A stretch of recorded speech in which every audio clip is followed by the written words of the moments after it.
Advocates లేకుండా party in పర్సనే cases చేసుకోవచ్చు అని అడిగారనమాట. కానీ తప్పకుండా చేసుకోవచ్చు.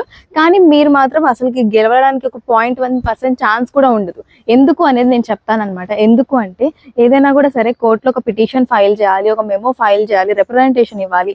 వీటిని అన్నీ కూడా ఒక ఫార్మాట్ ఉంటుంది. ఆ ఫార్మాట్ కాకుండా జనరల్ ఫార్మాట్లో వేశారు అంటే మాత్రం కోర్టు ఎప్పటికీ యాక్సెప్ట్ చేయదనమాట.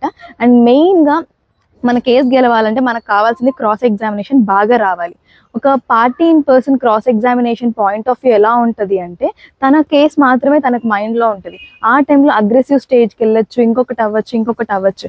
అదే ఒక అడ్వకేట్ అనుకోండి, అదర్ సైడ్ ఆపోజిట్ క్లయింట్ పార్టీస్ని ఎలా కేసు మన వైపుకి తిప్పుకోవాలి, ఎలా క్వశ్చన్స్ అడిగితే చేయాలి అని చెప్పేసి అన్నీ తెలుసుంటాయి అన్నమాట. సో దీనివల్ల ఏమవుతుంది, పార్టీ ఇన్ పర్సన్ చేసుకున్నప్పటికీ అడ్వకేట్ సపోర్ట్ లేకుండా ఒక పర్సన్ పార్టీ ఇన్ పర్సన్గా కేసెస్ చేసుకొని గెలవడం అనేది ఇంపాసిబుల్ అనమాట. సో అడ్వకేట్ సపోర్ట్ అనేది కేసులో చాలా క్రూషియల్ రోల్. అడ్వకేట్ లేకపోతే ఆ కేసు అనేది మనము ఇంకా దాన్ని మర్చిపోవాల్సిందే అనమాట. సో అడ్వకేట్ అనేది ఖచ్చితంగా కేసుకి చాలా అవసరం. అడ్వకేట్ గైడెన్స్ అనేది తప్పనిసరిగా ఒక కేసులో కావాలి.